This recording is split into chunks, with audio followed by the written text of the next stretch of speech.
তো আজকে আমরা যেটা স্টার্ট করতে চলেছি সেটা হচ্ছে এন্টারপ্রেনারশিপ অ্যান্ড স্টার্টআপ।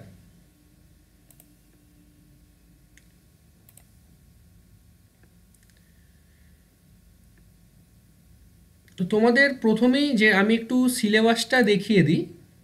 দেখো, এইটা হচ্ছে তোমাদের এন্টারপ্রেনারশিপ অ্যান্ড স্টার্টআপের সিলেবাস। এখন সবাই জয়েন করতে চাইছে, ওকে জয়েন করিয়ে নিই যারা জয়েন করছে।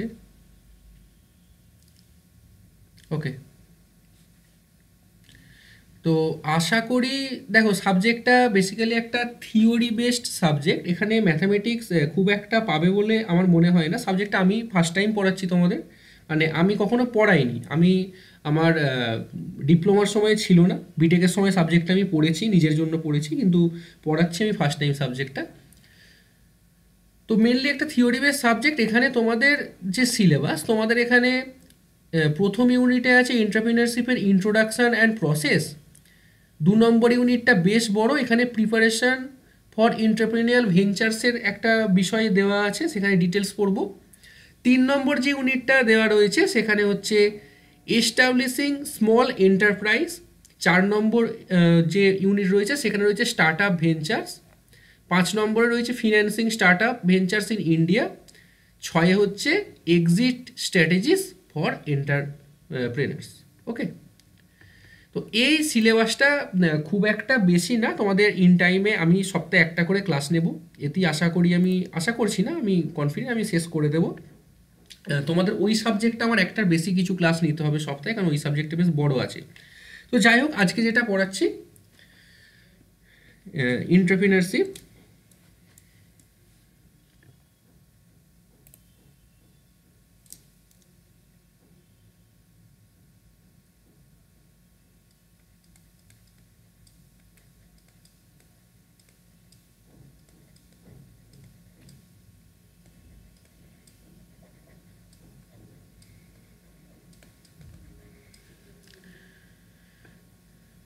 তো এই যে সাবজেক্টটা, বা সাবজেক্ট বলা ভুল, এই যে শব্দটা, এই শব্দটার মানে কি বোঝো? কেউ জানো শব্দটার মানে? একদম যেটা জানো।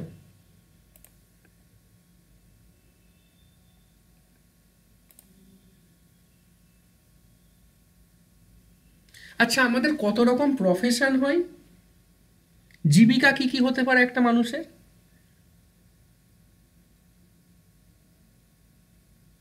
কেউ তো বলো একটু, মাইকটা অন করে, এতজন স্যার রয়েছে। According to sir Indian parents doctor lawyer engineer doctor, lawyer, engineer, good good good. আর ওকে, কিছু হয় না স্যার এই কটাই। কেউ ব্যবসায়ী হতে পারে না? না স্যার ওটা স্যার ইলিগাল।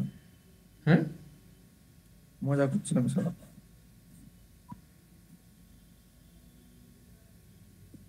বুঝলাম না হ্যাঁ একবার স্যার ব্যবসায়ী হতে পারে। ব্যবসায়ী হতে ব্যবসায়ী পারে। হতে পারে। হুম হুম হুম। তো একটা ব্যবসা যখন শুরু হয়, যে শুরু করে, একদম বাংলা যদি আমি বলি, যে শুরু করে সেই হচ্ছে এন্টারপ্রেনিয়ার। এই এন্টারপ্রেনারশিপের একদম যদি আক্ষরিক বাংলা ভাষা আমি বলি, তাহলে এই কথাটার মানে দাঁড়ায়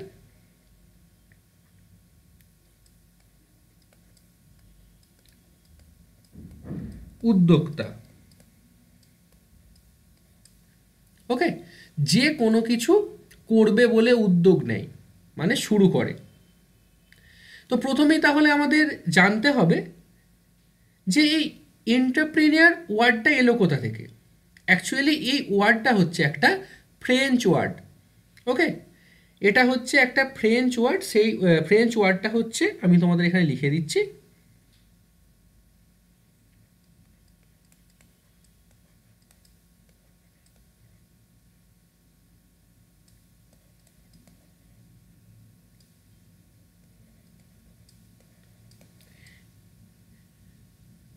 ওকে, এন্টারপ্রেন্ড, এই কথাটা যদি ফ্রেঞ্চ থেকে ইংলিশ করা হয় তাহলে এর অর্থটা দাঁড়ায়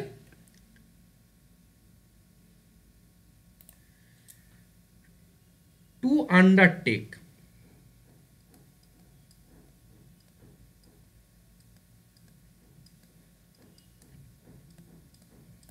মানে যে কিছু দায়িত্ব নেয়। তো এই ওয়ার্ডটা থেকেই এন্টারপ্রেনিয়ার ওয়ার্ডটা এসেছে। তো আমরা বলতে পারি একজন এন্টারপ্রেনিয়ার কাকে বলা যেতে পারে? একটা মানুষ যে কোনো কিছু শুরু করে, শুরু করার আগে তাকে কিছু জিনিস জোগাড় করতে হবে।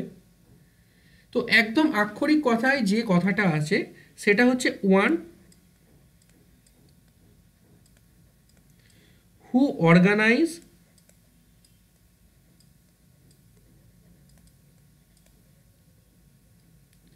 Manages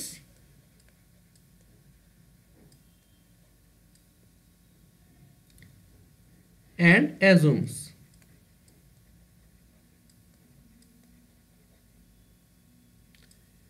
the risks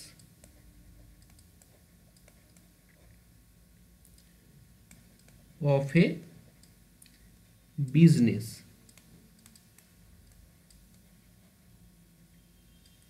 or enterprise।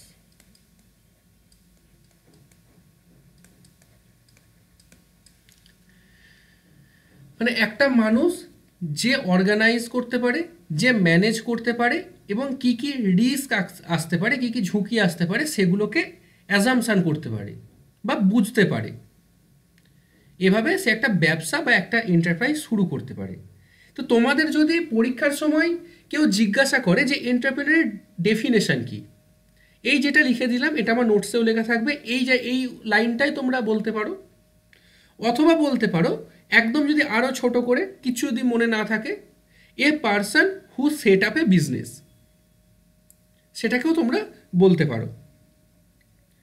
তো এন্টারপ্রেনারশিপ কাকে বলে সেটুকু তো আমরা জানলাম। এবার আসি একটা মানুষ বা ধরো তুমি, তোমাদের মধ্যে কেউ যার ডিপ্লোমা ইঞ্জিনিয়ারিং কমপ্লিট করে হয়তো হায়ার স্টাডিজও করলে বা বিটেক কমপ্লিট করলে, তারপর মনে হলো যে জব করলে, জব করতে করতে মনে হলো যে আমার এই লাইফস্টাইলটা ভালো লাগছে না, জব করতে ইচ্ছা করছে না, কারণ মনে হতেই পারে। তো আমি কি করব না, আমি একটা নতুন কোম্পানি করব, একটা কোম্পানি ফর্ম করব, বা আমি একটা ব্যবসা শুরু করব। তো সে এন্টারপ্রেনার হতে পারে। তো এই এন্টারপ্রেনার হওয়ার জন্য কিছু যোগ্যতা লাগবে অবশ্যই।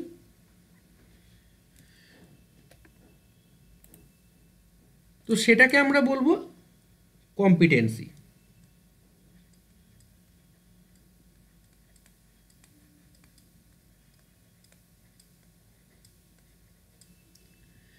কি কম্পিটেন্সি লাগবে? একজন এন্টারপ্রেনিয়ার সেই হতে পারে যে আনসার্টেনিটি অফ অ্যাসোসিয়েটেড রিস্ক সেগুলোকে বুঝতে পারে, যে রিস্কগুলো আসবে সেগুলো সে অ্যাজাম্পশন করতে পারে। 2 নম্বর একটা পয়েন্ট হতে পারে, সেটা হচ্ছে individual who supplies financial capital, যে একটা আর্থিক দিকও সাপ্লাই করতে পারবে। কোনো একটা ব্যবসা শুরু করতে গেলেই তো হবে না, আগের দিন তোমাদের ইকোনমিক্স পড়ানোর সময় বলেছিলাম যে কোনো কিছু ব্যবসা শুরু করতে গেলে কি কি দরকার। তো তাহলে প্রথম যে পয়েন্টটা আসছে এখানে, যে একটা এন্টারপ্রেনিয়ারের কি কি যোগ্যতা লাগবে, প্রথমে হচ্ছে তাকে রিস্ক ম্যানেজ করতে হবে।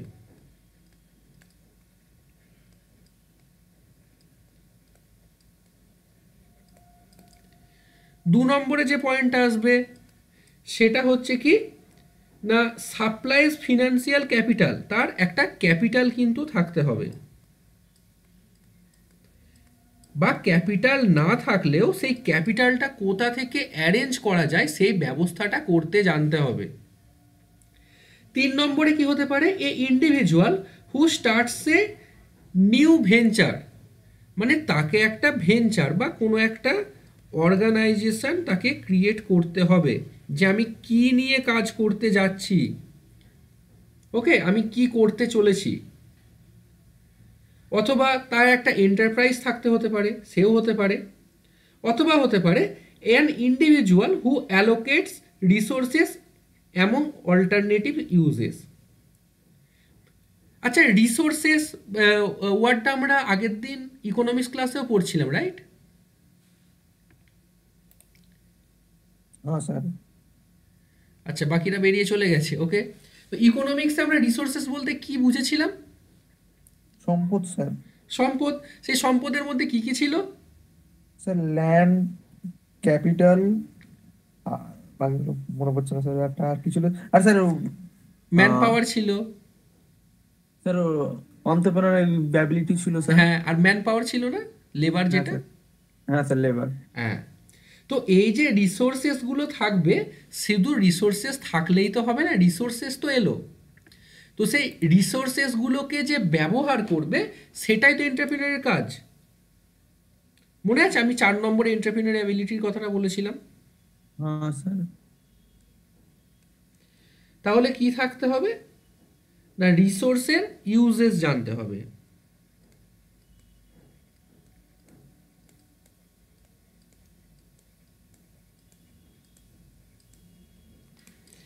এছাড়াও কিছু তোমাদের কোয়ালিটি বা যোগ্যতা লাগবে, যেমন একটা ইনোভেটিভ পার্সন হতে হবে, মানে সে নতুন কিছু করতে পারে, এইটা তাকে করে দেখাতে হবে। ধরো একটা বাজার, সেই বাজারে 5-7টা অলরেডি মোবাইলের দোকান রয়েছে, মোবাইল রিচার্জ করছে, মোবাইল বিক্রি করছে, মোবাইল সারাচ্ছে। এখন যদি তুমি সেখানেও গিয়ে একটা মোবাইলের দোকান খুলে বসো, তাহলে কি তোমার নতুন কিছু করা হলো বা তোমার ব্যবসাটা চলার সম্ভাবনা কি খুব বেশি? না স্যার। না।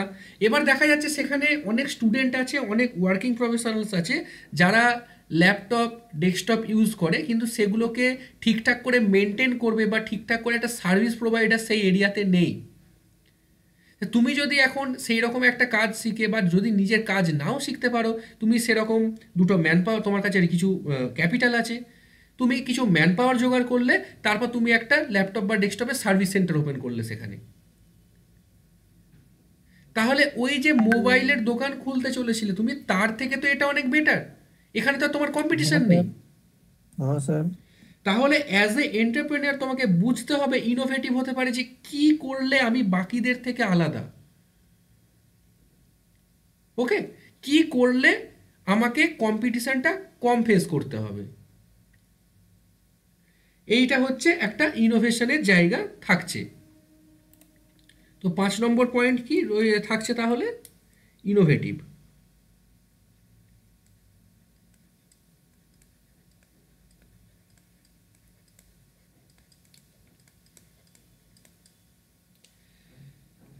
আর একটা কি হতে হবে, মানে কি একটা যোগ্যতা থাকার দরকার বলো, যেটা আমি ওখানে ওই সংজ্ঞা মানে ডেফিনেশনের সময় বললাম, যে সব কিছু ম্যানেজ করতে পারে, গুড ম্যানেজার হতে হবে। কারণ যখন একটা এন্টারপ্রেনিয়ার শুরু করবে কাজ, সে প্রথমেই তো এখন 30টা এমপ্লয়ি নিয়ে শুরু করবে না। ইনিশিয়ালি সেই সব কিছু একটা এন্টারপ্রেনিয়ার যখন কাজ শুরু করে, তাকেই ভাবতে হবে কি করতে হবে, ইনিশিয়ালি তাকেই একটা সেট আপ রেডি করতে হবে। তারপর দুটো প্রথমেই কিন্তু ম্যানেজার আসে না, প্রথমে আগে স্কিল্ড ম্যান পাওয়ার আসে, তারপর সেইটা আস্তে আস্তে যখন বাড়তে থাকে তখন তাদের মানে ঠিকঠাকভাবে পরিচালনা করার জন্য তখন ম্যানেজার আসে। তো ইনিশিয়ালি যে এন্টারপ্রেনার যে ব্যবসা শুরু করছে, তাকেই কিন্তু পুরোটা ম্যানেজ করতে হয়। তাহলে একজন এন্টারপ্রেনারকে অবশ্যই ভালো ম্যানেজার হতে হবে। আকাশ অধিকারী, বোঝা যাচ্ছে? হ্যাঁ স্যার, বোঝা যাচ্ছে। আচ্ছা, মধুমিতা আচার্য আগের দিন ক্লাসে একটু দেরি করে ফেলেছিল, আজকে ঠিক টাইমে জয়েন করেছো, বোঝা যাচ্ছে? হ্যাঁ স্যার। আচ্ছা, সঙ্গীতা ঘোষ? হ্যাঁ স্যার। ওকে ওকে। ইন্টারেস্টিং লাগছে তো সাবজেক্টটা? আস্তে আস্তে বলে এই তো শুরু হলো, তাই না? এখনই কি ইন্টারেস্টিং লাগবে? যাই হোক, তো এইগুলো হচ্ছে একজন এন্টারপ্রেনার কি কি করতে হতে পারে বা কি কি তার যোগ্যতা থাকতে পারে, সেই পয়েন্টগুলো গেল। তো এটা আমার ডিটেলস নোটসে দেওয়া থাকবে, আমি ইনিশিয়ালি তোমাদের এটা বলে দিচ্ছি। এবার হচ্ছে যে ফাংশনস অফ এন্টারপ্রেনারশিপ, একটা ব্যবসা শুরু করতে গেলে বা একটা ব্যবসায়ীর কি কি দরকার, এই প্রশ্নটা কিন্তু খুব ক্লোজ আগের প্রশ্নটার থেকে। তো সেখানে একটু আলাদা, যে একটা ব্যবসা যে শুরু হলো, এন্টারপ্রিনারশিপ যে স্টার্ট হলো, মানে ধরো ইনিশিয়ালি স্টার্ট হয়েছে কয়েকদিন, সে সব কিছু ম্যানপাওয়ার ট্যানপাওয়ার রেডি করেছে, এবার মোটামুটি একটা ভেবেছে যে কিভাবে কি করা যায়। তো ফাংশন মানে কি, এই যে শুরু থেকে ভাবলো এবং আস্তে আস্তে পুরো সেট আপটা কীভাবে তৈরি হবে, এবং সেট আপ তৈরি হওয়ার পর তার যে গ্রোথ বিজনেসটার, সে যে এন্টারপ্রিনারের যে ব্যবসাটা সে শুরু করলো তার বিজনেসটা গ্রোথ কিভাবে হবে, পুরোটা যে সিস্টেমের মধ্যে বা যে প্রসেসের মধ্যে চলছে তাকে আমরা বলছি ফাংশনস অফ এন্টারপ্রিনারশিপ। এটা জয়েন করতে চাইছে অর্কপ্রভ ঘোষ। ওকে,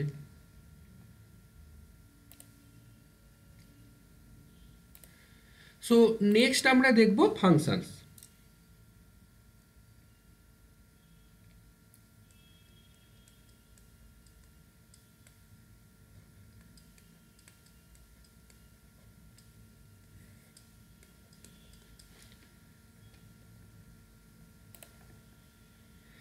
আচ্ছা, এতক্ষণ তো আমি বললাম যে একটা ব্যবসায়ী শুরু করতে গেলে কি কি লাগবে।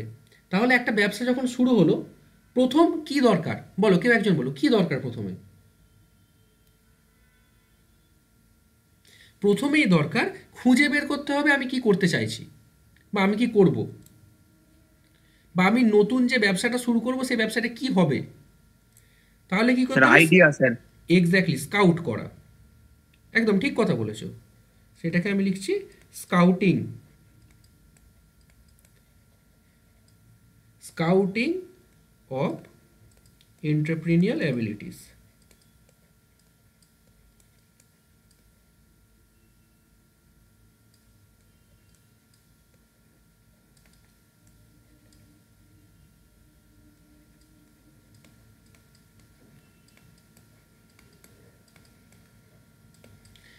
যখন আইপিএল চলে, একটু অপ্রাসঙ্গিক কথা বলছি, দেখবে কিছু ক্রিকেটার তো থাকে যারা ইন্টারন্যাশনাল খেলছে, আর কিছু থাকে আমাদের ডোমেস্টিক প্লেয়ার যাদেরকে দেবে একদম বেস্ট প্রাইসে, সব থেকে কম মূল্যে কিনে নেওয়া হয়।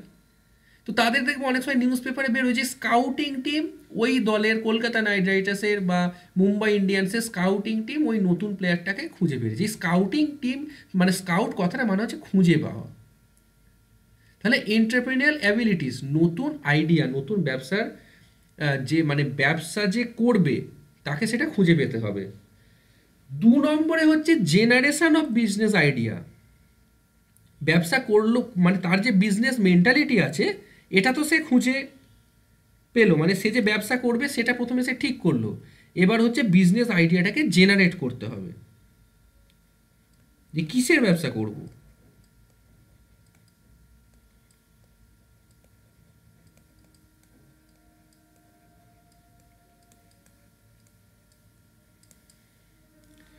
তিন নম্বরে কি আসবে? Converting idea into reality.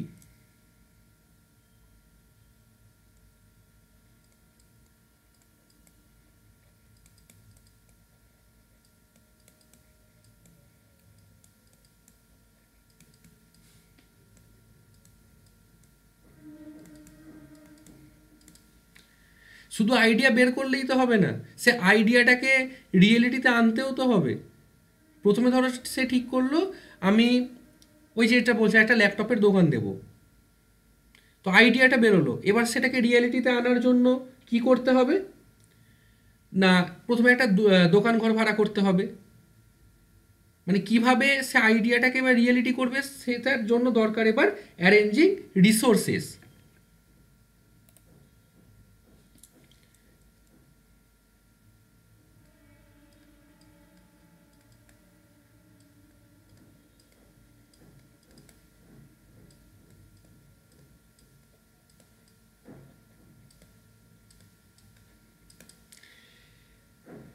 তারপর কি দরকার? রিসোর্স অ্যারেঞ্জ হওয়ার পর সেই রিসোর্সগুলো মেনটেন করার জন্য ক্যাপিটাল দরকার। একটা দোকান ঘর সে ভাড়া নেবে একটা সার্ভিস সেন্টারের জন্য, সব ঠিক করলো, আইডিয়া সেট হয়ে গেল, কোথায় দোকান ঘর ভাড়া পাওয়া যাবে সেটাও ঠিক হয়ে গেল। এবার সেখানে সেটা ভাড়া নেওয়ার জন্য কিছু অ্যাডভান্স করতে হবে যে দোকান ঘরের মালিক থাকে, তার জন্য টাকা পয়সার দরকার, সেই টাকা পয়সাটাকে আমরা যেটা বলছি ক্যাপিটাল। এবার হচ্ছে এস্টাবলিশমেন্ট অফ এ এন্টারপ্রাইজ।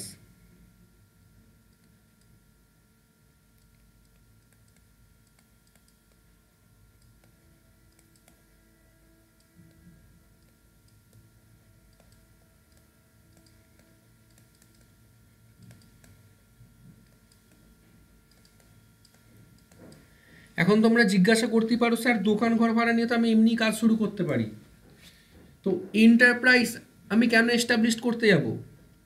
হ্যাঁ, তুমি এমনি কাজ শুরু করতেই পারো, কিন্তু সরকারের তো কিছু নিয়ম নীতি আছে। কোনো ব্যবসা শুরু করতে গেলে তো প্রথমে একটা এই এন্টারপ্রাইজ তাকে এস্টাবলিশ করতে হবে। এবং এন্টারপ্রাইজ জিনিসটা কি সেটা আমরা আস্তে আস্তে পরে পড়ব। এন্টারপ্রাইজ কি, তোমার প্রাইভেট লিমিটেড কোম্পানি কি, লিমিটেড কোম্পানি কি, পাবলিক লিমিটেড কি, এগুলো সব আস্তে আস্তে আমরা আসবো এরপরে।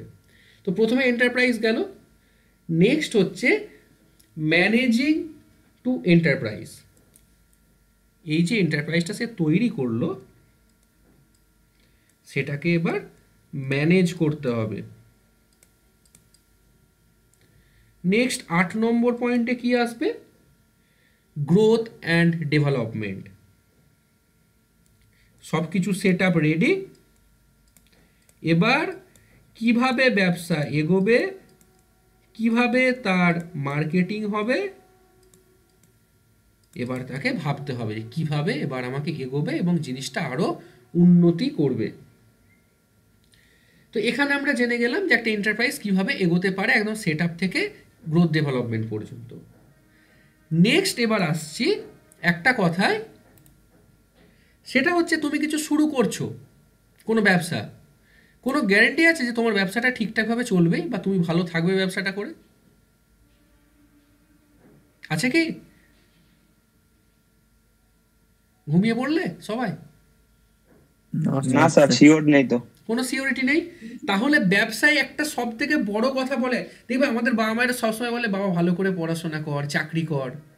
হ্যাঁ, দেখবে খুব কম গার্জিয়ানই আছে, খুব কম অভিভাবকই আছে যারা মানে নেক্সট জেনারেশনকে মধ্যবিত্ত বাড়ি যা মানে ব্যবসায় ইনসিস্ট করে প্রথম থেকে। একটা সময় পর গিয়ে হয়তো চাকরি বাকরি জায়গায় ব্যবসা চাকরি বাকরি হচ্ছে না, ব্যবসা করতে বলো ঠিক আছে, ইনিশিয়ালি কিন্তু সবাই বলে হ্যাঁ তুই পড়াশোনা করে একটা চাকরি পেতে হবে তোকে ভালো। এটাই তো ম্যাক্সিমাম হয়। কারণ একটা ব্যবসা শুরু করতে গেলে যেহেতু কোনো সিওরিটি নেই তুমি সাকসেস পাবে কি না, তো সব থেকে বড় একটা এন্টারপ্রিনিয়ারের লাইফে যেটা থাকে সেটা হচ্ছে রিস্ক।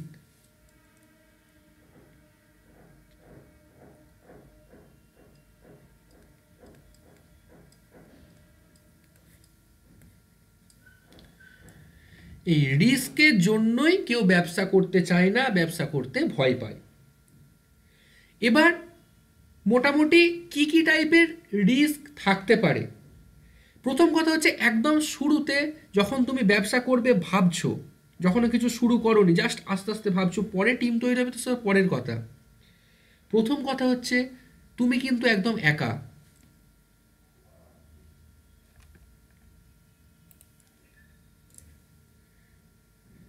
সো প্রথম পয়েন্ট যেটা আসছে, ইউ আর অ্যালোন। 2 নম্বর পয়েন্টে কি আসবে? যেহেতু তুমি একা, তোমায় বুদ্ধি দেওয়ার ইনিশিয়ালি কেউ নেই, তো সমস্ত ডিসিশন কিন্তু তোমার। এটা কিন্তু একটা বড় রিস্ক।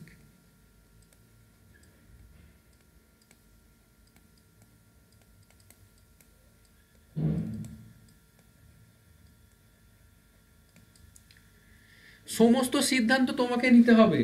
তো দেখো তুমি ঠিক সিদ্ধান্তও নিতে পারো, তোমার কোনো সিদ্ধান্ত ভুল হতে পারে। যেহেতু তুমি শুরুতে একা, তোমার সেই ভুল সিদ্ধান্ত যদি কিছু নিয়ে থাকো সেটাকে রাইট করে দেওয়ার জন্য কিন্তু কেউ থাকছে না, তোমার সিদ্ধান্ত তোমারই। 3 নম্বর পয়েন্ট হতে পারে অল লসেস ইজ ইয়োর্স।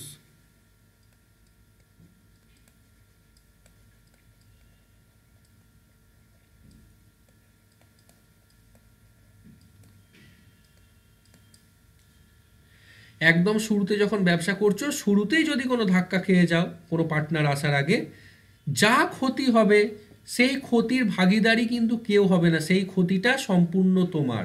সেই ক্ষতিটা তোমার বাই টাইম নষ্ট হয়েছে, পয়সা নষ্ট হয়েছে, সব থেকে বড় কথা হচ্ছে তুমি মেন্টালি কিন্তু ব্রেকডাউন হতে পারো লাইফের শুরুতে একটা ডিসিশানে খারাপ কিছু হয়ে গেলে। 4 নম্বর পয়েন্ট কি হতে পারে? Work may not be satisfying.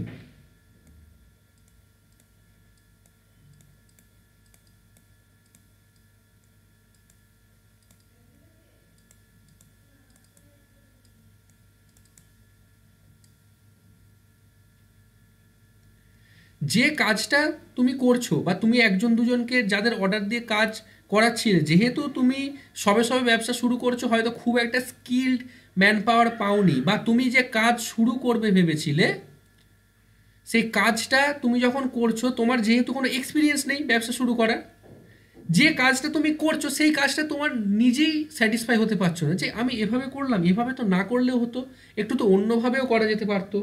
Okay, 5 number point হচ্ছে, যেহেতু তুমি একা কাজ করছো, সেক্ষেত্রে তোমাকে অনেকক্ষণ কাজ করতে হবে। তো সেক্ষেত্রে কি বলতে পারি,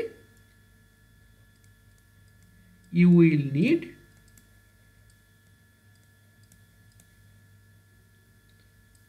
টু পুট লং আওয়ার্স। এটা তো অন্য কোনো কারো কাজ তুমি করছো না, যে কেউ তোমায় অর্ডার দিয়ে কাজ করবে, তোমার কাজ তোমাকেই করতে হচ্ছে। পরীক্ষার আগের দিন রাত্রে পড়ার মতো। তুমি যদি না পড়ো, ক্ষতিটা কার? তোমার ক্ষতি। পরের দিন গিয়ে তুমি লিখতে পারবে না।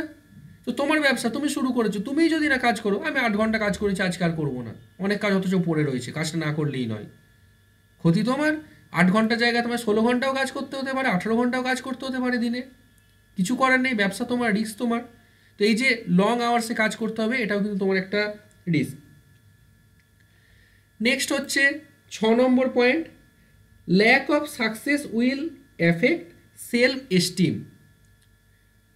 যদি সাকসেস ইনিশিয়ালি ঠিকঠাক এলো না, যতটা এক্সপেক্ট করছিলে এলো না, ওই যে তুমি ল্যাপটপের সার্ভিস সেন্টারটা খুলেছিলে, যতগুলো কাস্টমার ভেবেছিলে যে এই এরিয়ায় তো দোকান নেই, আমি দোকান করেছি, এই এরিয়ায় মোটামুটি প্রচুর, অন্তত 500টা বাড়িতে ল্যাপটপ ডেস্কটপ ইউজ করতে হয়, মানে ইউজ হয়, তো আমার তো কিছু না হলেও সবাইকার বাড়িতেই সমস্যা থাকে, আমার তো ডেলি অ্যাটলিস্ট 10টা করে কেস আসা উচিত।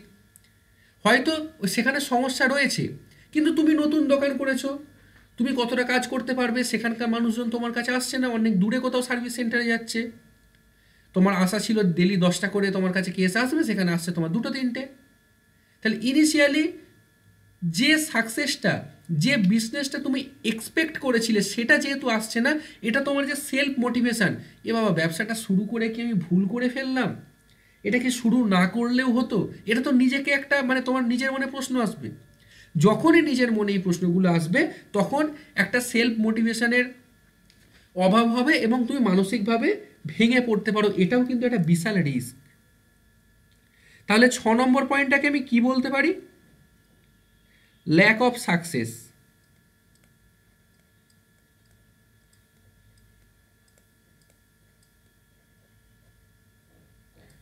উইল এফেক্ট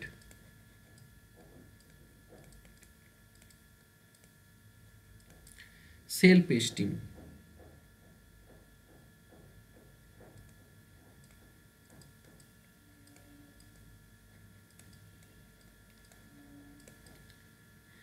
7 নম্বর পয়েন্টে আমি কি বলতে পারি, আর কি রিস্ক থাকতে পারে বলো, যা বলেছি আর বাইরে কি আর কি রিস্ক থাকতে পারে?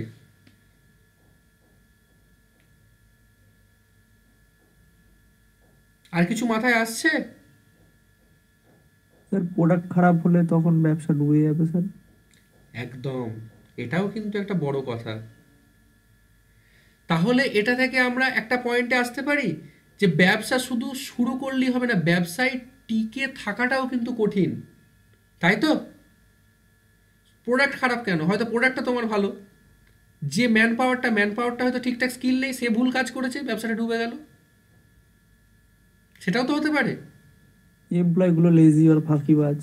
এটাই বলতে চাইছি আমি, ম্যান পাওয়ারটা স্কিল নেই ঠিকঠাক, বা সে ঠিক করে কাজ জানে না। স্যার মার্কেটিং এর পজিশনটাও তো জানতে হতো। মার্কেটিংয়ের পজিশন জানতে, তো এটাও একটা ঠিক কথা। তাহলে এই রিস্কগুলো, যদি যে কোনো একটা কিছু হলে ব্যবসা কিন্তু খারাপ হয়ে যেতে পারে। তাহলে এটা থেকে আমরা কি বলতে পারি,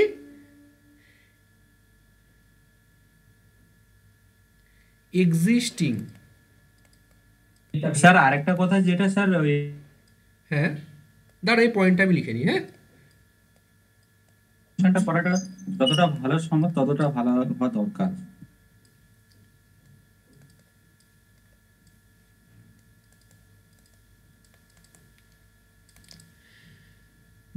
ব্যবসায় টিকে থাকাটাও কিন্তু খুব একটা সহজ নয়, ব্যবসায় টিকে থাকাটাও কঠিন। মানে তোমরা যে পয়েন্টগুলো বললে এগুলো খুঁজে আমি মিট করাই একসাথে।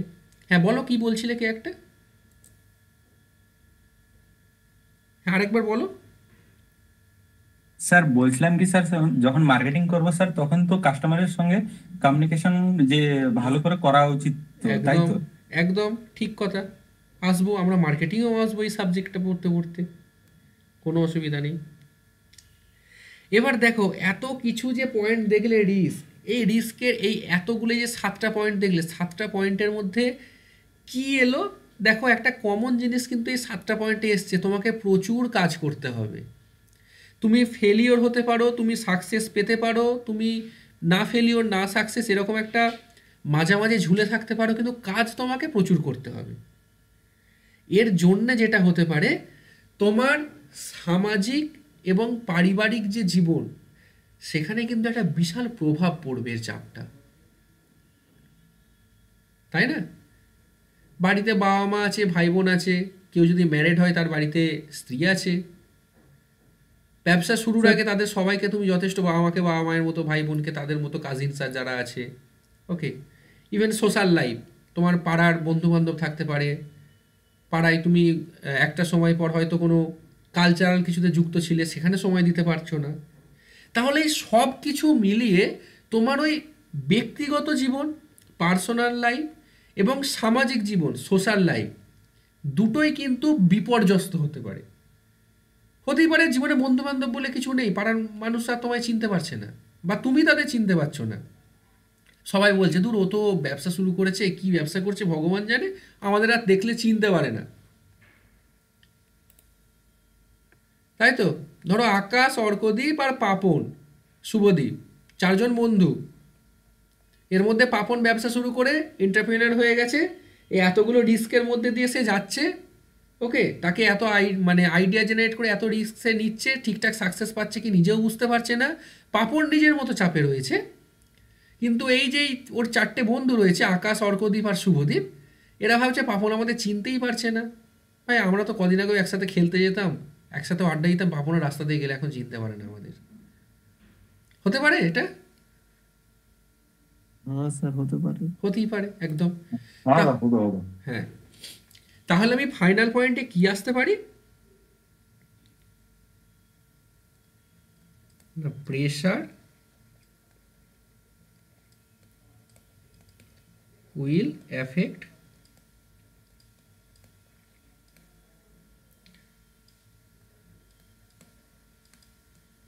Social and family life. Sir এটা তো স্যার নাও হতে পারে নাকি? দাঁড়াও, আসছি তোমার কথায়। দেখো, যে কটা পয়েন্ট বলেছি সব কটার মধ্যেই যে কোনো একটা নাও হতে পারে। এই যে আমি 7 নম্বর পয়েন্টটা বলছি, existing in the business is difficult, ব্যবসায় টিকে থাকা কঠিন। কিছু কিছু ব্যবসা থাকতেই পারে, তুমি সব কিছু ভালো করেছো, ব্যবসায় টিকে থাকা কঠিন মনে হচ্ছে না তোমার কাছে। হতেই পারে তুমি এতটাই সেলফ মোটিভেটেড বা নিজে এতটাই নিজের কাজের ওপর ফোকাসড, ওই যে ল্যাক অফ সাকসেস তোমার মানে সেলফ এস্টিমটাকে যে আটকাবে, সেটাও আটকাতে পারে। ল্যাক অফ সাকসেস হচ্ছে, তোমার সাকসেস পাচ্ছ না, কিন্তু তুমি শিওর যে যে কাজটাই তুমি নেমেছো করে দেখাবেই। তো এরকম 8টা পয়েন্টে কিন্তু হতেই পারে, নাও হতে পারে। ওই জন্য এই পয়েন্টগুলোকে রিস্ক বলা হয়েছে, ঝুঁকি। এটা হতে পারে, না হলে তো ভালো কথা, অবশ্যই ভালো। বোঝা গেল? হ্যাঁ স্যার। দেখো আমি মানে কিসের পয়েন্ট লিখেছিল, রিস্কের মানে ঝুঁকি, কি কি হতে পারে, মানে কি কি খারাপ হতে পারে তোমার সাথে। এই খারাপগুলো নাও হতে পারে, অবভিয়াসলি তোমার কথা ঠিক, খারাপগুলো নাও হতে পারে, কিন্তু তোমাকে একটা এন্টারপ্রেনার হতে গেলে, একটা ব্যবসা তোমায় শুরু করতে হলে তোমাকে মেন্টালি প্রিপেয়ার থাকতে হবে, এই খারাপগুলো আমার সাথে হতে পারে, এটা ধরে নিয়ে চলতে হবে। যদি না ধরে নিয়ে চলো, এই যে 8টা পয়েন্ট আমি বললাম বা এর বাইরেও যদি কিছু পয়েন্ট থাকে, এই ধরে নিয়ে না চললে, এইগুলো যদি তুমি দুটোও ফেস করো না, তুমি কমপ্লিটলি জীবনটা শেষ হয়ে যাবে একদম মেন্টালি। এটাই বোঝানোর চেষ্টা করা হয়েছে, আর কিছুই না। বোঝা গেল? এখন হ্যাঁ স্যার। এতক্ষণ যে কটা পয়েন্ট বলেছি, বুঝতে কারোর কিছু অসুবিধা না স্যার। প্লিজ না জানাও। স্যার, না প্রপারলি স্যার। বুঝতে পারি। ওকে মধুমিতা, না স্যার। ওকে ওকে ওকে ওকে, কে কথা বললো না? আকাশ বোধহয় কথা বললো না, না বলেছে? বললাম স্যার, ও বললাম, বুঝতে বলেছো তো, পেরেছি। গুড গুড গুড, একটু রেসপন্স করবে। না হলে দেখো, তোমরা যদি রেসপন্স না করো, থিওরি বেস সাবজেক্ট এইটা বেসিক্যালি, তোমরা এবার দেখো এই যে রেসপন্স করছো, দেখবে মাথায় গল্পের মতো বসে যাবে জিনিসগুলো। আমি সেরকমই করানোর চেষ্টা করছি, আমি আমার দিক থেকে 100% দিয়ে। এটুকুই বলার। তো চলো এবার আমরা নেক্সট টপিকে আসি। নেক্সট হচ্ছে এন্টারপ্রেনিউরিয়াল ভ্যালুস।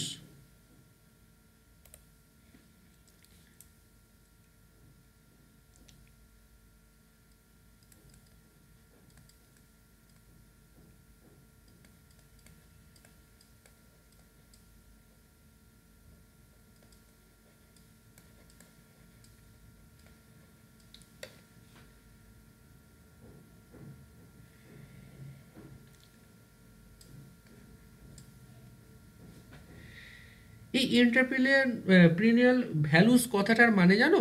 এটার মানে হচ্ছে যে একজন যে উদ্যোক্তা থাকবে, সেই উদ্যোক্তার কি কি মূল্যবোধ, মানে তার কি কি মূল্যবোধ থাকা উচিত। মূল্যবোধ কথাটাকে আর কিভাবে ভাঙা যাবে আমি জানি না, তাও যদি বলি, স্যার এথিক টাইপের কিছু কি? Ethics, exactly, one type of ethics. এই যে তোমার, আমাদের দায়িত্ব কি, যে আমরা যখন চাকরি বাকরি করবো, বা চাকরি বাকরি করলে তো বাবা মাকে অবশ্যই ফিনান্সিয়াল সাপোর্ট দেবো, যতদিন না পারছি তাদের যে কোনো দরকারে তাদের সাহায্য করা, এটা তো আমাদের একটা মূল্যবোধের মধ্যে পড়ে। রাস্তায় কোনো বয়স্ক মানুষ রাস্তা পার হতে পারছে না, তাকে আমরা ধরে ট্রাফিক জ্যামটা পার করিয়ে দিলাম, এটাও একটা মানে ওই ভ্যালুজের মধ্যে পড়ে, রাইট?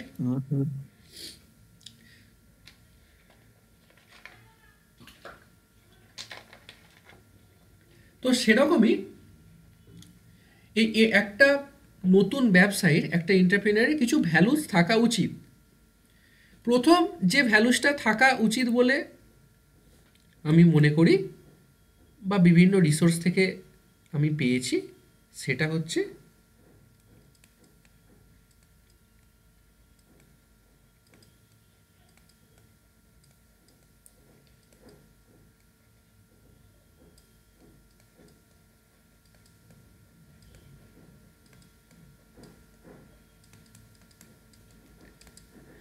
Commitment and determination. তুমি ওই যে ল্যাপটপের দোকানটি খুলেছিলে, সার্ভিস সেন্টারটি, একটা কাস্টমার এলো, তার সমস্যা হয়েছে, সে জানালো, দাদা আমি আমার সিস্টেমটা জমা রেখে গিয়েছিলাম, XYZ, আমার 2-3টে ইস্যু আছে, আপনি ঠিক করে দেবেন, কবে দেবেন বলুন। তুমি বলে ঠিক আছে, আমার মিস্ত্রি তো এখন নেই, আমার যে ম্যান পাওয়ার আছে, তো সে একটুখানি পর চলে আসবে, আপনি সন্ধ্যাবেলা এসে নিয়ে যাবেন সিস্টেমটা। এটা তাকে তুমি কি দিলে? এটা তুমি তাকে কমিট করলে, কথা দিলে, এবং সেই কথাটাকে তোমায় রাখতে হবে যে না, আমার যে ম্যান পাওয়ার আছে, সে যদি কোনো কারণে আসতে না পারে, তাকে আমায় তাড়াতাড়ি ডাকতে হবে, মানে তাকে ডাকিয়ে এনে কাজটা করাতে হবে। এটার এই ব্যাপারে তোমায় ডিটারমাইন্ড থাকতে হবে। একটা এন্টারপ্রেনারের যদি এই ব্যাপারটাই না থাকে, তার ব্যবসাটা চলবে। সে এসে সন্ধেবেলা এলো, তুমি বললে দাদা আমার না যে মানে লেবার ছিল বা যে ম্যান পাওয়ার ছিল, সে আপনার কাজটা করে দিতে পারেনি, কি করব বলুন, আপনি ঠিক আছে কালকে সন্ধেবেলা একবার আসুন। সে হয়তো কোনো অফিসের কাজে ছিল, তার পরের দিনও কোনো কাজ আছে, তুমি তাকে তার কাজটা করে দিতে পারলে না, সে আর সেকেন্ড টাইম তোমার কাছে আর আসবে সার্ভিস নিতে? না স্যার, আসবে না। আসবে না। তাহলে একটা এন্টারপ্রেনার হতে গেলে সবার প্রথমে কমিটমেন্ট যেটা দেবে, সেই কমিটমেন্টটা ফুলফিল করার জন্য তোমাকে ডিটারমাইন্ড থাকতে হবে। ক্লিয়ার? ক্লিয়ার? হ্যাঁ স্যার। ওকে। স্যার এগুলো তো কোয়ালিটি স্যার হতে পারে। Quality? Sir entrepreneurial quality, values কে কোয়ালিটি বলতে পারবো না স্যার? হ্যাঁ হ্যাঁ হ্যাঁ, বলতে পারো, এটা একটা এন্টারপ্রেনার থাকা উচিত। অ্যাকচুয়ালি এই ওয়ার্ডগুলো খুব ক্লোজ, জানো, তুমি ঘুরে ফিরে দেখলে এই যে ফাংশনস আমি তখন দেখালাম, ওই যে যেমন তখন আমি দুটো পয়েন্ট দেখালাম প্রায় একই রকম, ওই যে এন্টারপ্রেনার কম্পিটেন্সি আর ফাংশন, এই শব্দগুলো জায়গাগুলো খুব ক্লোজ। তাও তোমাদের সিলেবাসে আলাদা আলাদা করে পড়াতে বলা হয়েছে, তাই আমি আলাদা আলাদা করে বলছি। এবং হ্যাঁ, ছোট ছোট পার্থক্য কিন্তু রয়েছে। কোয়ালিটির মধ্যে একদম ঠিক কথা বলেছো, অসুবিধা নেই, কোয়ালিটি আর ভ্যালুস কাছাকাছি ওয়ার্ড। এরপরে আমি যে টপিকটা আসবো এন্টারপ্রেনার স্কিলস, সেই স্কিলসটা বলতে গেলে তুমি দেখবে আগে তুমি স্কিলগুলো পড়ে ফেলেছো একটা এন্টারপ্রেনার কী কী হতে লাগবে, বুঝতে পারলে? কি গো, কে হ্যাঁ স্যার। জিজ্ঞাসা করলে? হ্যাঁ হ্যাঁ স্যার।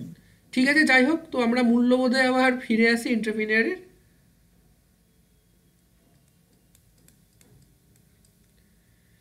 নেক্সট যেটা থাকতে হবে সেটা হচ্ছে লিডারশিপ।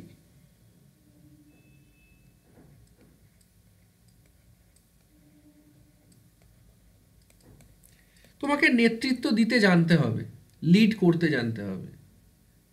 তুমি যে সার্ভিস সেন্টারটা চালাচ্ছ, আমি চেষ্টা করি একই উদাহরণ দিয়ে প্রত্যেকটা জিনিস বোঝানোর, মানে ওই যে সার্ভিস সেন্টারের উদাহরণটা আমি ধরে রেখেছি একটাই কারণে, যাতে তোমরা ছোট ছোট জিনিসগুলো একটা উদাহরণ থেকে ডিফারেন্স করতে পারো। ওকে, সেখানে তোমার 4-5টা স্কিল ম্যান পাওয়ার কাজ করছে, তাদেরকে দিয়ে কাজ করলে তো হবে না। আমি 5টা লোক রেখে দিয়েছি, 5টা লোক কি করছে আমি দেখছি না, সে আদৌ আমার যে কাজের জন্য রেখেছি সে কাজ করছে নাকি মোবাইল খুলে ওয়েব সিরিজ দেখছে নাকি সে গেম খেলছে মোবাইলে, আমি কিন্তু দেখছি না, নাকি রিলস দেখছে। তো তাদেরকে দিয়ে প্রপার কাজটা করিয়ে নেওয়া, ঠিকঠাকভাবে বুঝিয়ে কাজ করা, তাদেরকে গালিগালাজ করে না, এটা হচ্ছে কিন্তু একটা ভালো লিডারের লক্ষণ। তো একটা এন্টারপ্রেনিউর হতে গেলে তার কোয়ালিটি বলো, তার ভ্যালুস বলো, তার মধ্যে অবশ্যই তাকে ভালো লিডার অবশ্যই হতে হবে। 3 নম্বর অপশন যেটা, বা 3 নম্বর যে পয়েন্ট যেটা আসছে সেটা হচ্ছে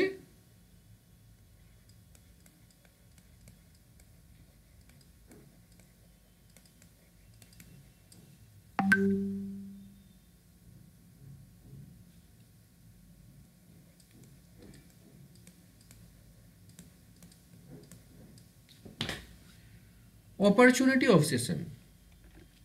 এক সেকেন্ড দাঁড়াও তো, হোয়াটসঅ্যাপটা বন্ধ করি। হ্যাঁ, কখন কি সুযোগ আসছে, কখন কি অপরচুনিটি আসছে, সেইটাকে কিন্তু তোমাকে কাজে লাগাতে হবে। ওকে, ধরো এটা যদি আমি একটু অন্যরকম উদাহরণ দিয়ে বোঝাই, কেউ রেডিওর ছাড়াই, ওকে, কেউ হয়তো লার্জ সাম রেডিও ছাড়াই, দেখবে এখন রেডিওর তো খুব একটা প্রচলন নেই আমাদের, কিন্তু যখন দুর্গাপুজোর আগে মহালয়া হয় বা মহিষাসুর মর্দিনী, তার আগে রেডিও সারানোর জন্য সবাই উঠে পড়ে লাগে। এখন কেউ রেডিও সারানোর কারো দোকান আছে, সেখানে একটা দুটো লোক কাজ করেছে, সারা বছর দোকান খুলে রেখেছে বা সারা বছর তার ওই মানে জায়গাটা খোলা, মহালয়ার কয়েকদিন আগে থেকে সে ছুটি নিয়ে বসে আছে, সে ঘুরতে চলে গেছে, লোকজন তার যারা ম্যান পাওয়ার আছে তাদের ছুটিতে পাঠিয়ে দিয়েছে। তার মেন কাজের টাইম তো ওটা, তাই না? তো সেই সময় যদি সে কাজটাকে না ধরতে পারে, সেই সুযোগটাকে কাজে না লাগাতে পারে, তাহলে সে কি ব্যবসা করবে? তাহলে যে যে ব্যবসাটাই করুক না কেন, অপরচুনিটিটাকে ধরতে হবে, যে কোন সময় আমার কোন জিনিসটা মানে ঠিকঠাকভাবে ব্যবসা করতে পারবো। তোমরা সবাই লক্ষ্য করে থাকবে, আমাদের পাড়ায়, প্রত্যেকের পাড়ায় দেবে কিছু দোকান থাকে যেখানে যাকে আমরা কী বলি, মানে অনেক রকম জিনিস পাওয়া যায়, আমরা যা চাই টুকটাক জিনিস পেয়ে যাই, লজেন্স বিস্কিট থেকে আরম্ভ করে। সেখানে দেখবে যখন স্বাধীনতা দিবস আসছে তখন দেখবে ছোট ছোট কাগজের পতাকাও পাওয়া যাচ্ছে, যখন দুর্গাপুজো আসছে তখন তার কাছে ওই বাচ্চাদের খেলার ক্যাপ বন্দুকও পাওয়া যাচ্ছে, যখন হোলি আসছে সে দেখবে রং আবির এসবও বিক্রি করছে, সে বই খাতাও বিক্রি করছে। দেখবে যখন স্কুলের সেশন স্টার্টের টাইম, একদম জানুয়ারি মাসে সমস্ত ক্লাস স্টার্ট হবে, দেখবে হঠাৎ করে তার কাছে বই খাতা বা খাতা পেনের স্টক বেড়ে গেছে, খাতা পেন ব্যাগ এসবের স্টকগুলো সে বাড়িয়ে দিয়েছে। তার মানে কি, সে কিন্তু এই অপরচুনিটিটা, এই সুযোগটা, যে কোন সময় আমার কাছে কোন জিনিসটা বিক্রি হবে সে কিন্তু বোঝে, এইটাকে সে কাজে লাগায়। বোঝা গেল? নেক্সট যে পয়েন্টটা আসবো সেটা হচ্ছে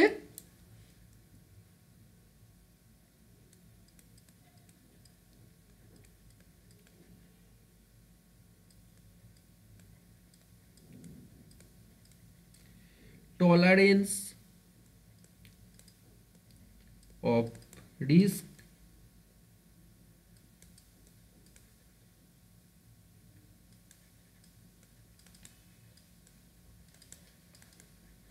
ambiguity and uncertainty.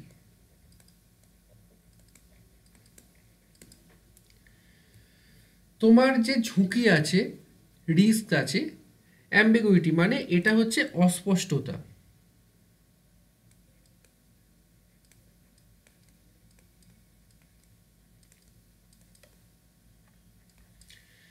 মানে অস্পষ্টতা, আর আনসার্টেনিটি মানে হচ্ছে অনিশ্চয়তা।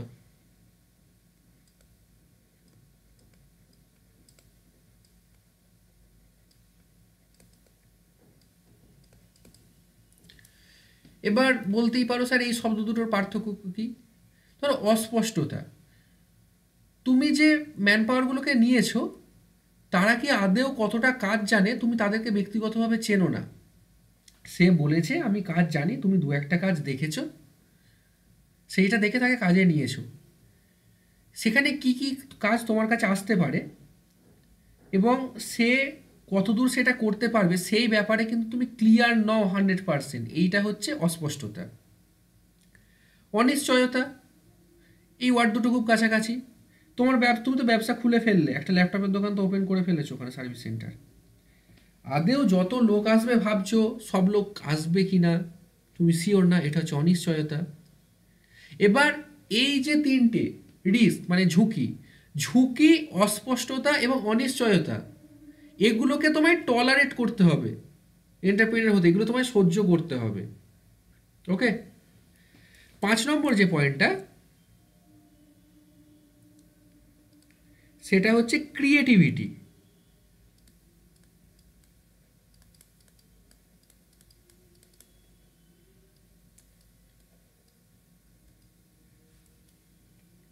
ওকে, তোমাকে ক্রিয়েটিভ হতে হবে। আর এবিলিটি টু অ্যাডাপ্ট,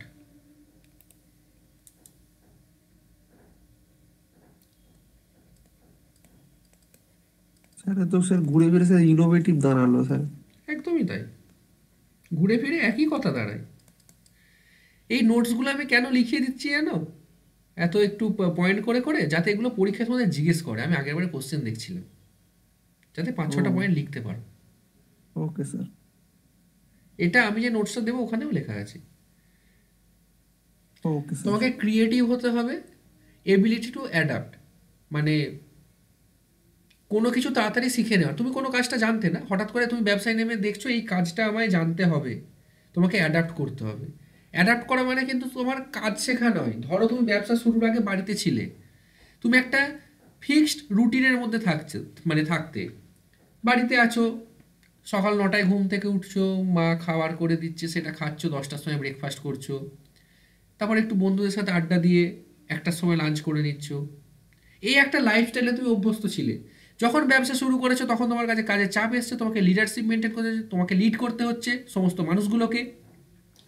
তখন তোমাকে সকাল 7টায় ঘুম থেকে উঠতে হচ্ছে, উঠেই একটু কোনো রকমের ব্রেকফাস্ট করে তোমাকে যেতে হচ্ছে যেখানে কাজ হচ্ছে, যেখানে তুমি দোকানটা খুলেছো, সেখানে লোকজন এসছে কি না তাদেরকে বুঝিয়ে দেওয়া আজকে সারাদিনে কি করতে হবে, কালকের কি কি কাজ বাকি ছিল সেগুলো যেন তাড়াতাড়ি উঠে যায়। এইসব করতে করতে আরও 5টা কাস্টমার এলে সেসব সামলাতে সামলাতে দেখা যাচ্ছে তুমি লাঞ্চ করার সময় পাচ্ছ 3টে। এই যে তোমার লাইফস্টাইলে একটা চেঞ্জ আসছে, শুধু যে নতুন কাজ শিখছো তা না, তোমার যে একটা প্রতিদিনের রুটিনে একটা চেঞ্জ এসে যাচ্ছে, এইটাকেও তোমাকে অ্যাডাপ্ট করতে হবে। আর কি, আর সব শেষে একটাই কথা বলা যেতে পারে, মোটিভেট করতে হবে নিজেকে। এই এত কিছুর মধ্যে যেটা সব থেকে বড় দরকার সেটা হচ্ছে সেলফ মোটিভেশন। তোমাকে কেউ বলতে আসবে না যে বাবা ভালো করে ব্যবসাটা কর। ওকে, কেউ ফেলিয়ার হলে বলবে বারণ করেছিলাম ব্যবসা করতে, বলেছিলাম পড়াশোনাটা কর, চাকরি বাকরি কর, সেসব তো আর শুনলি না, ব্যবসা করতে গেলি। কেউ মোটিভেট করবে না, পারলে সুযোগ পেলে ডিমোটিভেট করে দিয়ে চলে যাবে মানুষজন তোমাকে। তো সেলফ মোটিভেশনটা একটা উদ্যোক্তার কিন্তু ভীষণ জরুরি। আচ্ছা, এবার নেক্সট যে পয়েন্টটায় আসবো, আশা করি যা বলেছি আর না বোঝার মতো এখানে কিছু নেই, একই পয়েন্ট মোটামুটি রিপিট হয়েছে। কি কি স্কিলস লাগছে? স্কিলস কি আমি আগে বললাম একবার? হ্যাঁ স্যার বললেন তো স্যার। কম্পিটেন্সি মানে যোগ্যতা।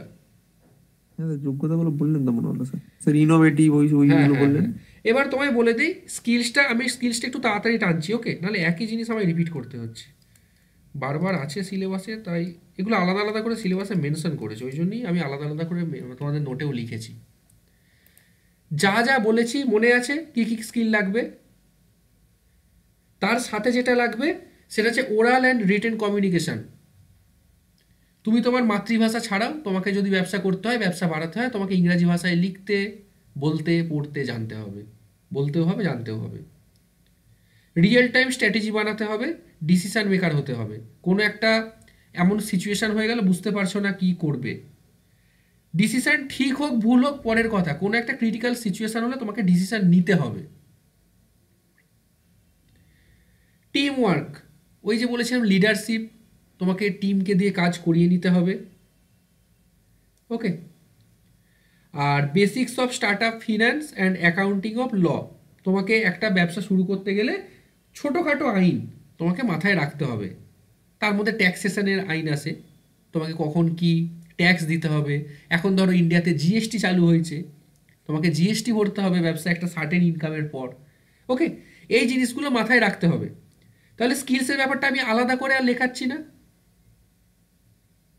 এখানে কি আলাদা করে আমার নোটসে আলাদা করে লেখা আছে, তোমরা পড়তে পারবে আলাদা করে স্কিলটা, এই একই জিনিস প্রায় আছে।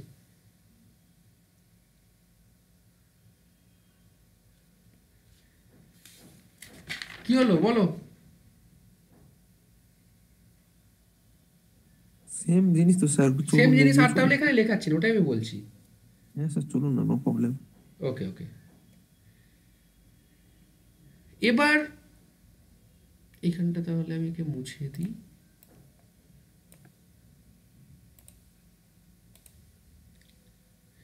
এবার তোমাদের যেটা পড়তে হবে, এই টপিকটা একটু বড় আছে, এই টপিকটা পড়িয়ে আমি তোমাদের আজকের ক্লাসটা শেষ করব। সেটা হচ্ছে mindset of an employ manager and a entrepreneur. মানে স্যার? ধরো একটা এন্টারপ্রেনার আছে, মানে যে ব্যবসা করছে, মানে যাকে নিয়ে এতক্ষণ ধরে তোমরা পড়লে, আর তার কাছেই কাজ করছে একজন ম্যানেজার আছে অথবা এমপ্লয় আছে। একজন ম্যানেজারও তো একটা এমপ্লয়, মানে একটা কেউ কোনো কোম্পানির ম্যানেজার মানে সে তো সেই কোম্পানির কাছে চাকরি করছে, বেসিক্যালি তো সে এমপ্লয় সেই কোম্পানির। তাহলে একটা এন্টারপ্রেনার আর একটা ম্যানেজারের কি কি মাইন্ডসেটে ডিফারেন্স আসে সেই জিনিসটা তোমাদের জানতে হবে। স্যার স্যার কাদের ভেতরে বললেন স্যার? এন্টারপ্রেনার মানে যে ব্যবসা করছে, তার সাথে একটা এমপ্লয় যে কারো কাছে চাকরি করছে, পাতি কথায়। জি স্যার। বুঝতে পারছো? ব্যবসাদার আর চাকরিজীবী, একদম বাংলা বললে। হ্যাঁ স্যার বুঝতে পেরেছি স্যার, বলুন এবার। বুঝতে পেরেছো? হ্যাঁ স্যার। তাহলে আমি যদি এটা হেডিংটা করে দিই তাহলে হচ্ছে তোমার মাইন্ডসেট অফ এ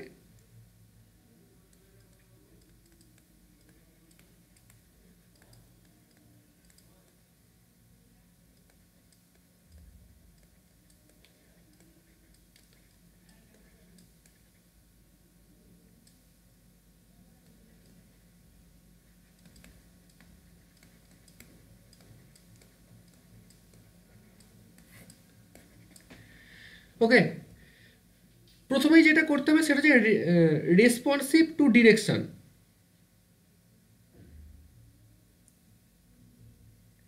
ডিরেকশন যে দেবে সে হচ্ছে এন্টারপ্রেনার, যে ডিরেকশন ফলো করবে সে হচ্ছে এমপ্লয়। বোঝা গেল? কি স্যার আরেকবার বলুন তো? যে ডিরেকশন দেবে সে হচ্ছে এন্টারপ্রেনার, কি করতে হবে সে বলবে, আর যে তার কথাটা শুনে চলবে সে হচ্ছে এমপ্লয়। মানে তার কাছে চাকরি করতেছে, সে কিন্তু অত ভাবতে ইন্টারেস্টেড নয় যে আমি কি করলে ব্যবসার ভালো হবে। সে তো মাস গেলে মাইনে নেবে, কাজটা করে দিয়ে চলে যাবে। সুতরাং সে যেটা শুনবে, তাকে যেটা করতে বলা হবে সে সেটা করে দেবে। বোঝা গেছে? দাঁড়াও 1 নম্বর পয়েন্ট বলে লিখিয়ে দিই, এটা ডিটেল করা আছে নোটে।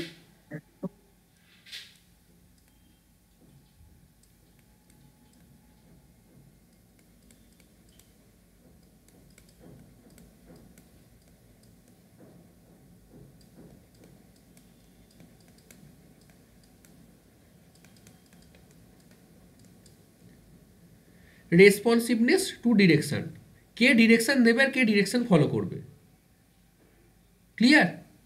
আরেকবার বলে দেবো? না স্যার, বুঝে গেছি স্যার। হ্যাঁ। তারপর হচ্ছে রিস্ক অ্যাপ্রেশন।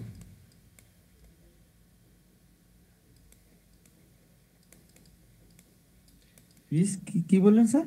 রিস্ক অ্যাভারশন আর মানে স্যার? এমপ্লয় তার নিজের জন্য একটা রিস্ক থাকে যে আমাকে চাকরিটা বাঁচাতে হবে। সে নিজের চাকরি বাঁচানোর জন্য সে যা শুনবে সে কাজ করে দেবে। মানে তাকে যা মালিক বলবে, তার যে ম্যানেজার থাকতে পারে বা তার উপরে এন্টারপ্রেনার থাকতে পারে, সে এমপ্লয়কে যা বলবে সে সেটুকুই করবে, কারণ তাকে চাকরি বাঁচাতে হবে। তার চাকরি বাঁচানোর জন্য সে যে কাজটা করছে সেই কাজটা ওই ব্যবসার জন্য ভালো কি খারাপ তার সেটা ভাবার দরকার নেই। কিন্তু একটা এন্টারপ্রেনার, তার রিস্ক কিন্তু ডিফারেন্ট। সে যখন কাজ করবে সে কিন্তু নিজের চাকরি সে করছে না, সুতরাং সে নিজের কথার থেকেও তাকে ব্যবসার কথাটা ভাবতে হবে যে কোনটাতে আমার ব্যবসার ভালো হবে। একটা উদাহরণ দিয়ে বোঝায়, তুমি বুঝতে পারবে। একটা এমপ্লয় ওই যে ল্যাপটপের সার্ভিস সেন্টারে যে কাজ করছে, সে তো এমপ্লয়। সে কোনো একটা কাজে ভুল করেছিল বা সে কোনো একটা কাজ টাইমে করে উঠতে পারেনি। এবার তো মালিক তাকে বকাবকি করবে, কেন তুমি কাজটা করোনি টাইমে, তোমাকে তো বলা ছিল। সে তার কাজটা বাঁচানোর জন্য তাড়াহুড়ো করে কাজটা সে করতে গেল, কিন্তু কাজটা কোনো ফাইন হওয়ার, মানে খুব সূক্ষ্ম কাজ থাকে ল্যাপটপের ভেতরে অনেক, যখন সে হার্ডওয়্যারের কাজ করবে, তো সেই তাড়াহুড়োর জন্য যে ল্যাপটপটা যদি তার খারাপ হয়, তাহলে সেই কাস্টমারটা যে তার দোকানে আসবে না, তার ব্যবসাটা খারাপ হবে, সে কি তখন ভাবছে?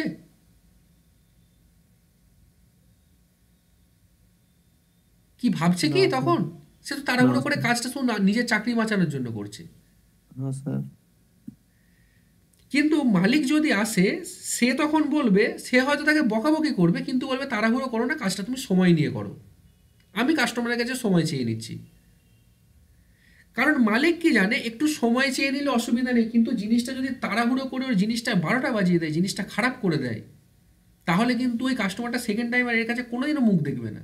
উল্টে পারলে ওকে পেনাল্টি মানে দিতে হবে ব্যবসার ফান্ড থেকে প্রয়োজনে। তাহলে দুজনের রিস্কের ডিফারেন্সটা বুঝতে পারছো?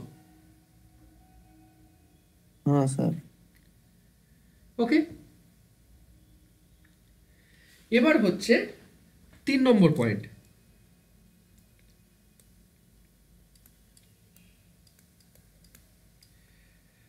ফোকাস অন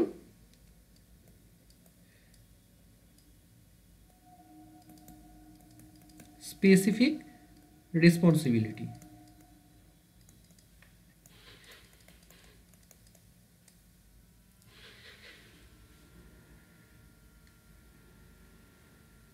কোনো একটা এমপ্লয়, তার মাইন্ডসেট থাকবে আমাকে যে দায়িত্বটা দেওয়া হয়েছে সেই দায়িত্বটা আমাকে টাইমে কমপ্লিট করে দিতে হবে। কিন্তু যে এন্টারপ্রেনার আছে তাকে ভাবতে হবে পুরো জিনিসটা নিয়ে, তার ফোকাসটা কিন্তু অনেক ব্রড, অনেক বড়। আশা করি হাফ বুঝলে হাফ বুঝলে না, এবার উদাহরণে আসি, বুঝে যাবে। ওই যে ল্যাপটপের সার্ভিস সেন্টারটা চলছিল, সেখানে একজন আছে, সেখানে 5 জন আছে এমপ্লয়, 5 জনের 5টা কাজ আছে।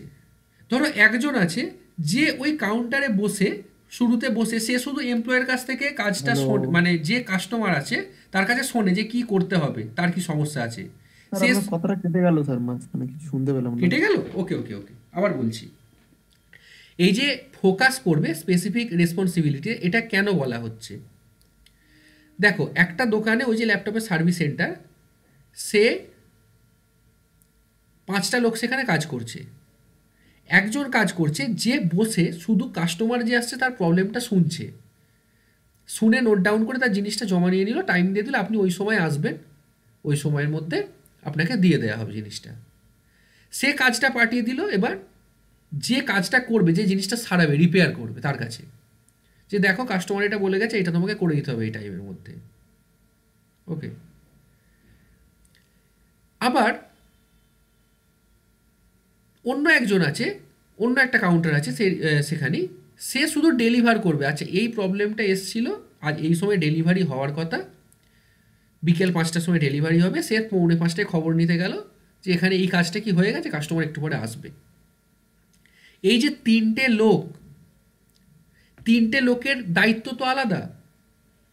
যে লাস্ট কাউন্টারে বসে আছে কাজটাকে ডেলিভার করার জন্য, সে কি ভাবছে যে আমার প্রথম কাউন্টারের লোকটা কি করছে, ঠিকঠাক কাজ করছে কি না? একজন কেউ আছে ওখানে যে চারিদিকে অ্যাডভার্টাইজিং করছে, যে এরকম একটা সার্ভিস সেন্টার আছে, অনলাইন অফলাইন মিলিয়ে অ্যাডভার্টাইজিং করছে। তার কাজ শুধু অ্যাডভার্টাইজিং করা, সে দেখছে যে আমার ঠিকঠাক অ্যাডভার্টাইজিং চারিদিকে হচ্ছে কি না।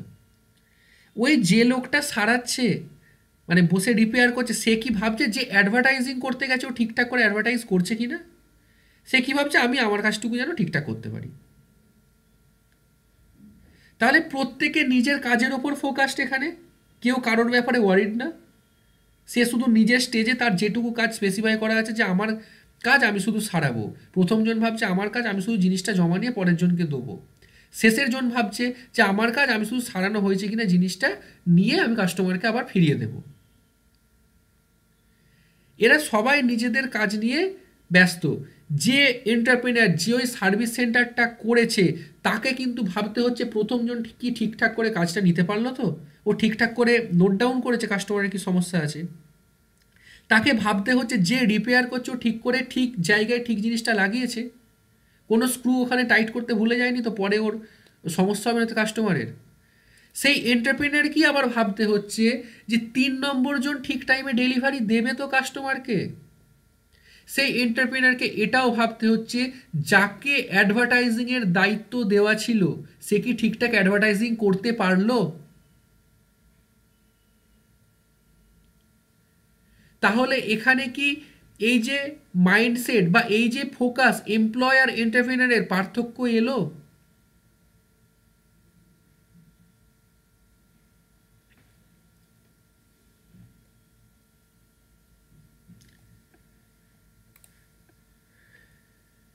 সবাই তো আছো, বলো। হ্যাঁ স্যার, অনেক বড় হ্যাঁ স্যার, পার্থক্য আছে। ফোকাসে তো একটা পার্থক্য আছে, এমপ্লয়ার মানে মালিক আর কর্মচারী, সোজা কথা। হ্যাঁ স্যার। তাহলে এইটা থেকেই আসছে আমাদের এই 3 নম্বর পয়েন্টটা, ফোকাস অন স্পেসিফিক রেসপন্সিবিলিটি। এরপরে যদি আমরা 4 নম্বর পয়েন্ট দেখি, আর কি মাইন্ডসেটে পার্থক্য আছে।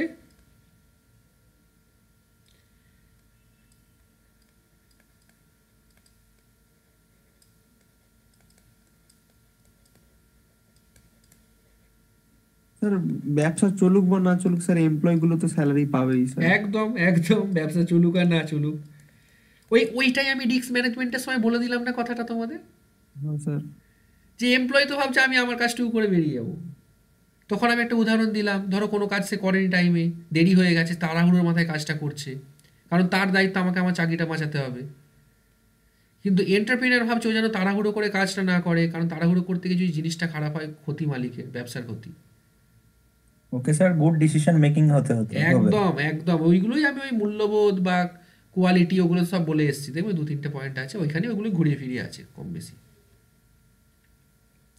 আচ্ছা, এবার তাহলে 4 নম্বর পয়েন্টে আসি, seeking approval and feedback. Regular feedback and approve from supervisor are important for individuals with this mindset. It helps them their performance and understand how they can improve or adapt. এবার দেখো, এই যে এমপ্লয়িগুলো কাজ করছে, এদের approval কিন্তু দরকার প্রতিদিনের, বা ফিডব্যাক, তারা কেমন কাজ করছে। এই ফিডব্যাকটা দেখবে তোমরা অনেক সময় অনেক সার্ভিস সেন্টারে বা বহু জায়গায়, ট্রেনে যদি একটু প্রিমিয়াম ক্লাসের টিকিট কেটে চলো, দেখবে আইআরসিটিসি তোমাদের একটা ফিডব্যাক ফর্ম দেয় এসিতে, 3 টায়ার এসিতে বা এসি ফার্স্ট ক্লাসে, যে আপনি আপনার অভিজ্ঞতা এখানে জানিয়ে দিয়ে যান। সে ব্যবস্থা নিক না দিক সরকারি ব্যাপার, সেটা পরের কথা। সেখানে আমরা অনেকে লিখে দিয়ে আসি যে ব্ল্যাঙ্কেট নোংরা ছিল, বালিশের কভার দেয়নি, খাবার ভালো ছিল না। সেরকমই অনেক সার্ভিস সেন্টারেও কিন্তু সার্ভিস কমপ্লিট হওয়ার পর দেখবে আমাদের কাছে ফোনে মেসেজ আসে যে আপনি কি আমাদের এইখানে কাস্টমার সাপোর্ট সেন্টারে এসেছিলেন, আপনি হ্যাপি এখানে যা সাপোর্ট পেয়েছেন। তো এই অ্যাপ্রুভালটা কিন্তু দরকার। এটা তাদের একটা মাইন্ডসেটের ডিফারেন্স কেন আনে এমপ্লয়ের কাছে,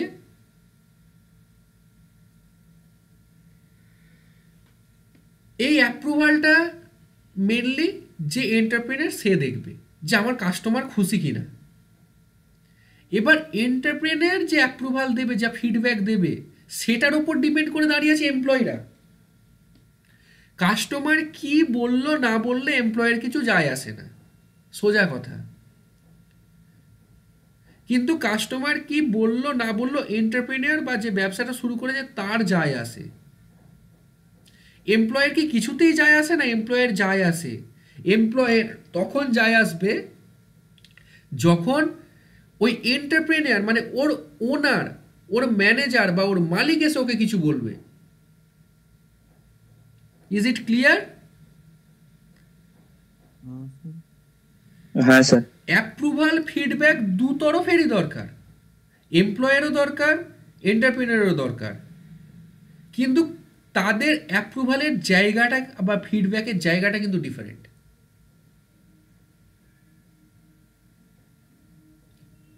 বোঝা গেল? হ্যাঁ স্যার। তো 5 নম্বর যে পয়েন্ট আসছে, সেখানে আসছে তোমার ডিপেন্ডেন্স অন অর্গানাইজেশন স্ট্রাকচারস।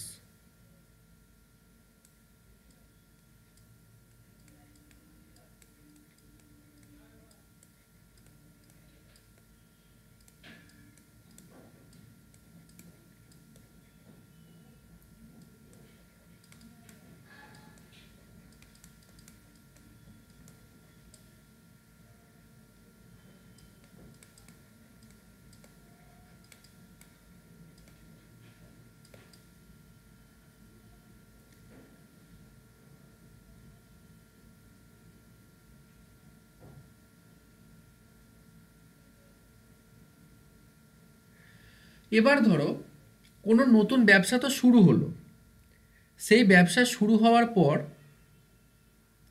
প্রথমে যখন 2-3টে এমপ্লয়ি ছিল, লোক ছিল, ওনার যে ছিল, এন্টারপ্রেনার যে ছিল, সে দেখছিল। এবার ধরো সে ব্যবসায় আস্তে আস্তে ভালো গ্রোথ পেয়েছে, তখন তার একটা সার্ভিস সেন্টার থেকে 5টা সার্ভিস সেন্টার হয়েছে, 5টা থেকে 15টা হয়েছে, 15টা থেকে 50টা হয়েছে। তো তখন তো এন্টারপ্রেনার এত কিছু দেখতে পারবে না। সে কি 50টা সার্ভিস সেন্টার রোজ ঘুরে ঘুরে সবার কাছে আপডেট নেবে নাকি? নেবে কি? তার পক্ষে দেখা সম্ভব হবে? না স্যার। না স্যার। তো সেইখানে একটা অর্গানাইজেশনের স্ট্রাকচার দরকার। সেই স্ট্রাকচারটা কেমন হবে না, প্রত্যেকটা সার্ভিস সেন্টার থেকে একটা করে সুপারভাইজার রইলো, বা সার্ভিস সেন্টার যদি বড় হয়, এমপ্লয় যদি বেশি হয়, হয়তো 3টে সুপারভাইজার আছে, 3টে সুপারভাইজারের মাথায় একটা ম্যানেজার বসে আছে। এরকমভাবে কি হবে, ধাপ তৈরি হবে বিভিন্ন একটা কোম্পানির। এই কোম্পানির ধাপ আস্তে আস্তে যখন বড় হবে, তখন একটা আমরা বলি না কর্পোরেটে জব করছে, একটা কর্পোরেট জায়গা, প্রাইভেট সেক্টরে যারা জব করে, আস্তে আস্তে একটা কর্পোরেট সিচুয়েশান সেখানে ক্রিয়েট হবে। তো তো সেখানে এন্টারপ্রেনার তার কি মাইন্ডসেট থাকবে? সে তো মাথাতেই বসে আছে যে ব্যবসা শুরু করেছিল, সে কি নেমে গেছে? তার মাথায় কি এসে নতুন কেউ বসেছে? তার মাথায় তো বসেনি। তার কিন্তু আর এখান থেকে পজিশনালি উন্নতির জায়গা নেই। সে শুধু ব্যবসাটা গ্রো করছে কিনা, আমার টাকা ইনকাম বাড়ছে কিনা, ব্যবসা মানে আর্নিং বাড়ছে কিনা কোম্পানির। কিন্তু যারা তখন এমপ্লয় আছে, সেই এমপ্লয়ে থাকবে যে কর্পোরেটের সিঁড়ি বেয়ে উপরে ওঠার চেষ্টা করবে। সে তখন কাজ আস্তে আস্তে আরও ভালো করবে। যে আজ নর্মাল এমপ্লয় আছে, সে চাইবে একটা কয়েক বছর পর আমি যেন ওই সুপারভাইজার হয়ে যেতে পারি, আমাদের মাথায় যে আছে। যারা সুপারভাইজার আছে, সে ভাবছে আর কত বছর পর আমি ওই ম্যানেজারটা হতে পারবো। এবার দেখা যাবে বাড়তে বাড়তে এমন জায়গায় গেছে, ম্যানেজারের আবার সিনিয়র ম্যানেজার আছে। যে কজন ম্যানেজার আছে, সে ভাবছে আমি কবে সিনিয়র ম্যানেজার হব। তো এখানেও কিন্তু একটা মাইন্ডসেটের বিশাল ডিফারেন্স চলে আসছে। Is it clear? Yes sir. Yes sir. আচ্ছা, এবার বলো তো, যা পড়ালাম আজকে প্রথম থেকে, কার কি অসুবিধা আছে? কোন পয়েন্টটাকে বুঝতে পারোনি? স্যার সবই তো স্যার ঘুরিয়ে ফিরে স্যার একই জিনিস। ঘুরিয়ে ফিরে একই জিনিস। এই রকম দেখতে গেলে তুমি যখন ইকোনমিক্স পড়বেন, ইকোনমিক্সটা ঘুরিয়ে ফিরে দেবো, একই জিনিস আছে, ডিমান্ড আর সাপ্লাই।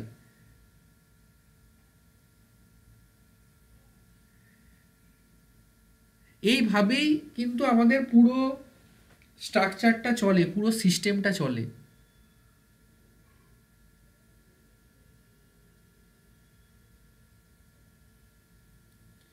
এর এর পরের যে টপিকটা আছে, ক্যারেক্টারিস্টিক্স অফ এন্টারপ্রেনিউর মাইন্ডসেট, তোমার সিলেবাসে আলাদা করে ওটা দেওয়া ছিল, আমি নোটসে রেডি করে দিয়েছি, ওকে? কিন্তু ওটা আমি আর পড়াবো না, কারণ ওখানে ওই যে পয়েন্টগুলো বলেছে ওটাই ডেসক্রাইব করে দেওয়া আছে, লিখে দেওয়া আছে। আমি তোমাদের আজকের নোটসের সাথে ওই জায়গাটা দিয়ে দেব। ওখানে দেখবে কিছু আর নেই, ওই innovation, creativity, risk taking ability, autonomy, independence, এগুলোই আছে। স্যার আপনি নোটসগুলো বানান স্যার? হ্যাঁ, তোমাদের জন্য বানাচ্ছি তো। স্যার আপনি তো ভগবান স্যার, মানে নোটস বানিয়ে দিচ্ছেন স্যার। হ্যাঁ, কারণ দেখো, আমি আমি বললাম তো তোমাদের, আমি ধরো জিনিসটা প্রথম পড়াচ্ছি। তো ঠিক আছে, আজকের ক্লাসটা আমি এখানে আপাতত রেকর্ডিংটা শেষ করছি, তারপর তোমাদের সাথে আমি এমনি কথা বলছি, ওকে? 1 সেকেন্ড হোল্ড করো।